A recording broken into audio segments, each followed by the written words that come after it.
do that. Make sure none are stuck together. And then we'll go ahead and take our air blower, and we're going to want to dry our client for a good, probably at least 2 minutes. Just when you're completely done? When you are completely done. Okay. We're pretending that she's completely done. Good to go. Yeah. Okay, I have to make a couple copies for this. Would you tell your clients Oh, yeah, I when they would. come and they don't have much lashes left? Would you tell them that you will not look good? You have, you don't have enough hair. Enough like natural Yes. hairs. I've had some like. You just tell them you have to wait. Yeah. It's gonna grow back, right? Yeah, you can tell. You can tell them that. But I've done a client. She actually she said she basically ripped out her lashes on one eye. She wanted extensions, so she had very few on this eye and a lot on the other eye. So I told her it's gonna be really it's gonna look a little bit different. We did go ahead and do a full set on her, and we just kind of filled her in, and they continue to grow.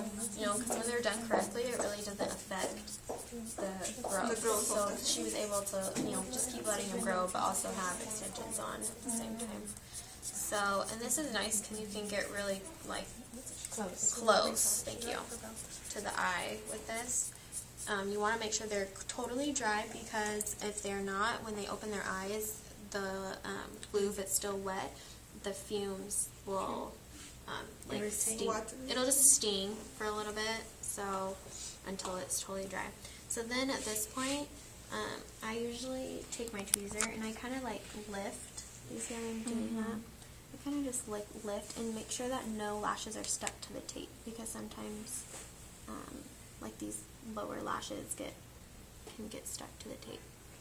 You can also kind of go in at an angle if there are any stuck to the tape and kind of just wiggle up really gently, or sometimes you can kind of get under there and flick it off.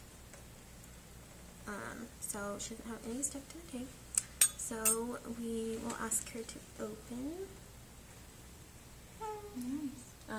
So then we'll check again. Sometimes at this point I'll check their corners to make sure they don't have any stuck on the corners. I've actually gone a whole week with one of them stuck to one of my bottom lash. I didn't realize it, so I try to be real good and make sure I don't do that. And then I actually at this time will offer them the mirror at 2 different points. I offer them the mirror at this point just to double check and see how they look.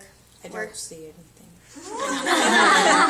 We're doing a few more on you. Are they pretend? It's they're there. You can see them. Yeah. When you close your eyes. Yeah, they're. All right. So we'll ask her at that point to check if any are stuck, how they look, because I like to offer them the mirror at this point as well as after, because then if they're like, oh, this one feels a little funny or something, then I don't have to redo the tape and stuff to try to fix them, you know what I mean? So I'll offer the mirror at both points. Then we'll take the tape off. I usually you take it off in layers, just how you put it on.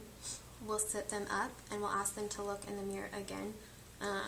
And that's pretty much it. You'll want to give them a copy of the aftercare and kind of go over it with them. That's pretty much it. I'm going to do a couple more on her just so it blends with her mascara. But if your models are here, I think you guys can go ahead and You can tell them to So